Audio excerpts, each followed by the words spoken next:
It was July 26, 1943. Co-pilots 2nd Lieutenant John Morgan and his close friend, Captain Robert Campbell, were piloting the B-17 Ruthie II, part of a 120-bomber formation headed for a strike deep inside Germany. They had barely passed over the North Sea when Morgan shouted. Warning broke the routine. Bandits. 12 o'clock high. A lot of them.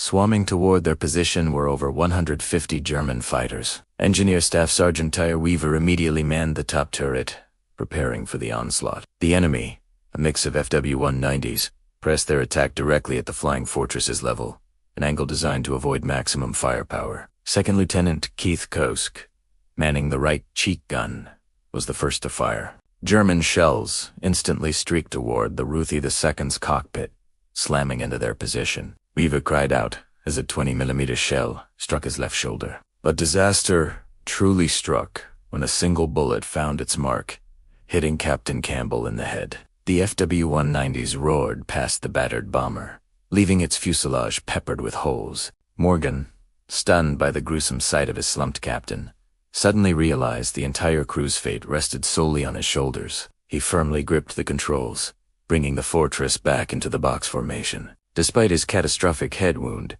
Captain Campbell was still alive. To Morgan's shock, the yoke suddenly moved, banking the bomber hard left. Campbell, his skull shattered and bleeding, was alertly maneuvering the aircraft, but his actions were wildly erratic and pushed them out of the safety of the formation. Bob, what are you doing? Keep formation. We're dead if we're on our own, Morgan pleaded, but the severe trauma meant Campbell couldn't hear him. More Bf-109s screamed past, and Campbell threw the plane into another aggressive, ill-advised maneuver. In the back, the gunners desperately held on, struggling to keep their weapons on the lightning-fast targets. Asterisk, before you read on. If this incredible story of courage under fire has you gripped, please take a moment to hit that like button. Comment below with your thoughts on the crew's bravery, and most importantly, subscribe to the channel so you don't miss our next historical deep dive. Meanwhile, up in the nose, Kosk witnessed Weaver collapse, his left arm tragically severed and bleeding profusely. Kosk rushed to aid him, knowing the injuries were too severe for Weaver to survive the 4-hour flight back to England. Weaver, weak but conscious, pointed to himself, then to the hatch he wanted to bail out. Torn between the risk and the certainty of death, Kosk realized the parachute jump was his friend's only chance.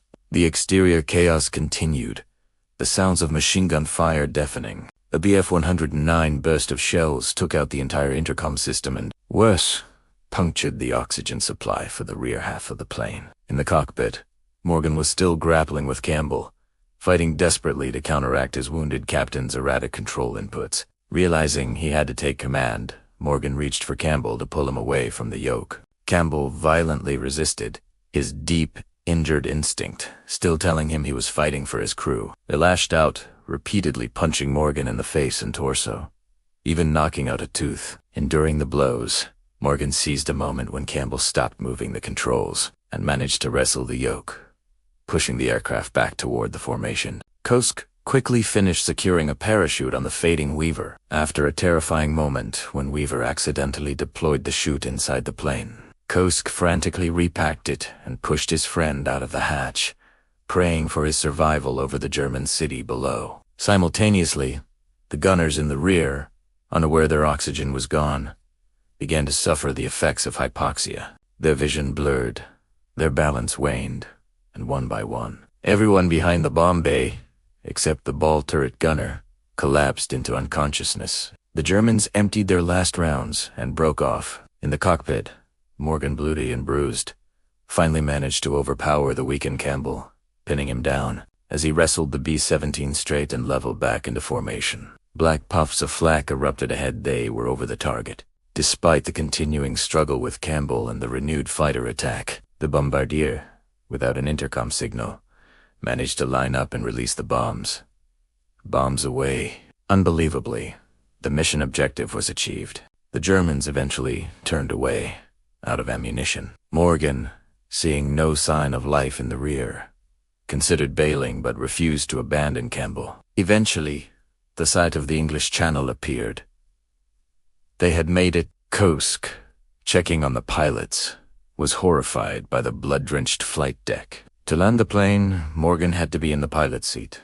It took them half an hour of careful effort to move the resisting, weakening Campbell. Morgan pushed the plane to a lower altitude early, sacrificing time to make the air breathable. Unbeknownst to him, this act saved the 4 men in the back, who stood awake after nearly 2 hours without oxygen. Some 3 hours after the nightmare began, Morgan brought the Ruthie II safely home to England. He had saved the lives of every man on board except his friend. Tragically, Captain Robert Campbell succumbed to his injuries just 1 hour after landing. Miraculously, Sergeant Weaver survived the jump, was captured, and lived to the age of 74.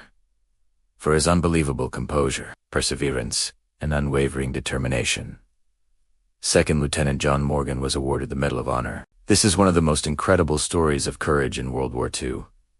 What do you think was the most astounding act of survival in this mission? Drop a comment below.